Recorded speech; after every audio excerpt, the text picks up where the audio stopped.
বিসমিল্লাহির রহমানির রহিম। আজকে কিভাবে খুব সহজে বাসায় রমেন রান্না করা যায় সেই রেসিপিটা আপনাদের সঙ্গে শেয়ার করব। এই তো আমি ছোটো বোন ধরেছে বায়না, ওদের বাসায় আসতে হবে। যাই হোক, হাজব্যান্ডকে একটু জোর করলাম, চলো একটু ছোটো বোনের বাসায় ঘুরে আসি। আমার মেয়ে আগে থেকে ওর খালামণির বাসায় পরীক্ষা শেষ, এজন্য ওর খালামণির বাসায় এসে মানে বেড়াচ্ছে। ওর নানমণি এখানে আছে। তো যাই হোক, বললাম চলো মেয়েকে নিয়ে আসি। তো হাজব্যান্ড তো একটু রাজি হলো যে আলহামদুলিল্লাহ আজকে খুব সহজে রাজি হয়েছে। এই তো দুজনে মিলে চলে আসছি বোনের বাসায়। তো বোন দুপুরে লাঞ্চ করার পর বলতেছে রাতের বেলায় যে আপা বাচ্চাদের একটু রামেন রান্না করে দিই। যাই হোক, এই তো এইভাবে 3টা প্যাকেট নিয়েছে। এখন এখানে দিয়ে দিল গরম পানি, আর এখানে দেওয়া হয়েছে 6টি সসেস। আর এই যে সসগুলো আলাদা করে নিয়েছে প্যাকেট থেকে বের করে, এটা সিদ্ধ হতে থাক। এদিকে কিন্তু আমার বোন আরেকটা হাঁড়ি নিয়েছে, সেখানে 3 মগ পানি দিয়ে দিল। এই তো 3 মগ পানি দিয়ে দিল। আর এখানে দিয়ে দিবে 8 টেবিল স্পুন গুঁড়া দুধ। এই তো গুঁড়া দুধ দিয়ে খুব ভালোভাবে মিশিয়ে এটা কিছুক্ষণ জাল করে নেওয়া হবে। এই তো এদিকে কিন্তু এগুলো সিদ্ধ হয়ে গেছে। এই তো পানিটা ঝরিয়ে এই সসেসগুলো এখান থেকে আলাদা করে নেওয়া হলো। এই তো সসেসগুলো একটু ঠান্ডা করে নেওয়ার জন্য পানিতে একটু ঠান্ডা করে নিলাম। এদিকে আমার বোন বলতেছে আপা চল একটু ছাদে ঘুরে আসি। ওদের ছাদটা কিন্তু ভীষণ সুন্দর। আপনারা হয়তো বা অনেকে এই ছাদটা দেখেছেন। আপনারা যদি বলতে পারেন এইটা কার ইউটিউব চ্যানেলে দেখেছেন, তাহলে আমাকে অবশ্যই কমেন্টসে জানাবেন। যাই হোক, এই তো আমি আমার বোনকে বলতেছিলাম তুই তো মাঝে মাঝে বাচ্চাদেরকে নিয়ে সবসময় প্রতিদিন একবার করে ছাদে আসতে পারিস, ছাদে আসলে বাচ্চারা অনেক খুশি হবে। কিন্তু আমার বোন তো খুব একটা ছাদে আসে না। আর ছেলেটা অনেক ছোটো, যার কারণে আর অনেক চঞ্চল, এই জন্য ছাদে খুব একটা আসতে দেয় না। দেখেন কত সুন্দর কিন্তু একটা চাঁদ উঠেছে। আমার বোনকে আমি দেখাচ্ছিলাম। আমার বোন বলতেছে যে আপা তোকে ভিডিও করে দিই, আজকে রাতটা অনেক সুন্দর লাগতেছে। যাই হোক, আমার বোন কিন্তু ভিডিও করতেছে আর আমরা এই তো হাঁটতেছি। দেখেন কত সুন্দর ফুল, আমি একটু ধরতেছি ফুলগুলা। তো এই তো সিকিউরিটি গার্ড কিন্তু ওদের সাথে অনেক কয়েকজন সিকিউরিটি গার্ড থাকে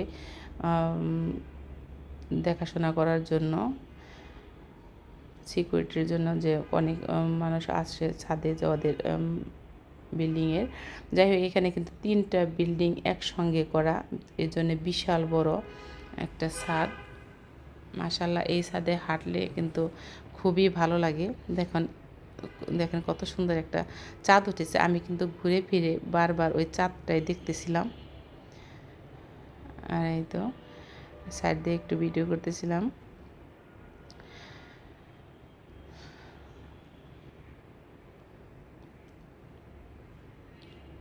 আমার বোন আমাকে ভিডিও করতেছে।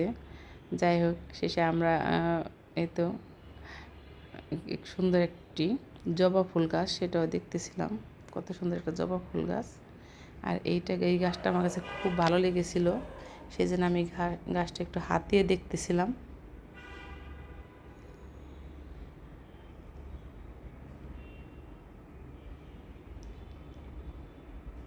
এখানে অনেক ভ্যারাইটিস সুন্দর সুন্দর ফুলের গাছ আছে। আমার ভীষণ ভালো লাগে এই ছাদে আসতে। আমি বহুবার এসেছি এই ছাদে, বহু ভিডিও করেছি, কিন্তু কখনো আমি ইউটিউবে দিই নাই। দেখেন কত সুন্দর চাঁদ উঠেছে, আমি বারবার সেই চাঁদটাই দেখতেছিলাম। আর আমার বোনকে বারবার বলতেছিলাম তুই আসিস না কেন। আমার ভাগ্নি দেখেন একটি সাদা গোলাপ নিয়ে আমার মাথায় ও দিতে চাচ্ছিল গুজে, কিন্তু পারতেছিল না। যাই হোক, আমিও দেখলাম আসলে গোলাপ না, এটা জবা ফুল, সাদা জবা ফুল। তো জবা ফুলটা কিন্তু ভীষণ ভালো লাগছিল দেখতে। এই তো এখন কিন্তু আমরা চলে যাব নিচে আর একটু ঘুরে টুরে। এই তো এটা ছাদ যদি পুরাটা ঘুরি আস্তে আস্তে অনেক সময় লাগবে। এই তো আমার হাজব্যান্ড দেখেন ঘুরতেছে, আর এদিকে আমার বোন, আমরা একটু গল্প করতেছিলাম। দূর থেকে আমার বাঘ নিয়ে ভিডিও করতেছিল। তো যাই হোক, আমরা নিচে নেমে আসলাম। আর এই যে দুধটা কিন্তু একটু ঘন করে নেওয়া হয়েছে। আর এখানে নিয়েছে এই তো চিজ, আমি আবার দেখাচ্ছিলাম যে এই চিজগুলো নিয়েছে। আর এই তো সসগুলো, আর এই যে সসেস এভাবে কেটে নিয়েছে। এখন তো আমার বোন রান্না করবে। দুধটা কিন্তু জাল করে নেওয়া হয়ে গেছে।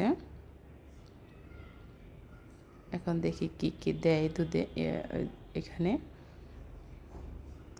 এই তো আমার বোন সসগুলা কেটে দিয়ে দিবে প্রথমে এই দুধের সঙ্গে।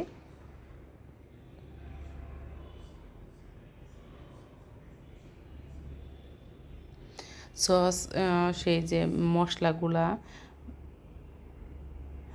সব কিন্তু এগুলো দিয়ে দিয়েছে। আর সসেসগুলো কেটে নিয়েছিল সেগুলো দিয়েছে। তারপরে দিয়ে দিল এই তো চিজ। এই তো আমার বোন এগুলো দিয়ে দিচ্ছে।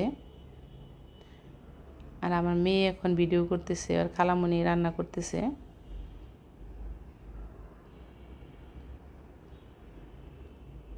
দেখেন কালারটা কিন্তু অনেক সুন্দর হয়েছে। আর এখন সেই রামেনগুলো দিয়ে দিল। এখন নেড়ে চেড়ে এটা মিশিয়ে নেবে। এই দেখেন এটা কিন্তু প্রায় হয়ে আসছে, এখন সার্ভ করে নেবে। এই তো দেখেন উপরে কিছু সিদ্ধ ডিম দিয়ে সার্ভ করে নেওয়া হলো। এটা কিন্তু খেতে ভীষণ মজার হয়। আমার বাচ্চারা তো খুবই পছন্দ করে। আমার বাচ্চারা, আমার বোনের বাচ্চারা খুবই পছন্দ করে এটা। এটা এভাবে তৈরি করে দিলে সবাই চেটেপুটে খেয়ে ফেলে।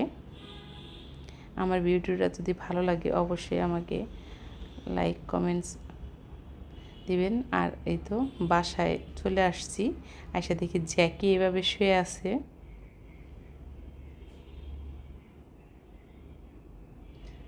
দেখেন জ্যাক কীভাবে শুয়ে আছে, এতিমের মতো চার হাত পা চারদিকে দিয়ে শুয়ে আছে। আর রোজ এভাবে শুয়ে আছে। যাই হোক, জ্যাক আর রোজ কী করতেছে সেটাও দেখাই দিলাম। আল্লাহ হাফেজ, আসসালামু আলাইকুম।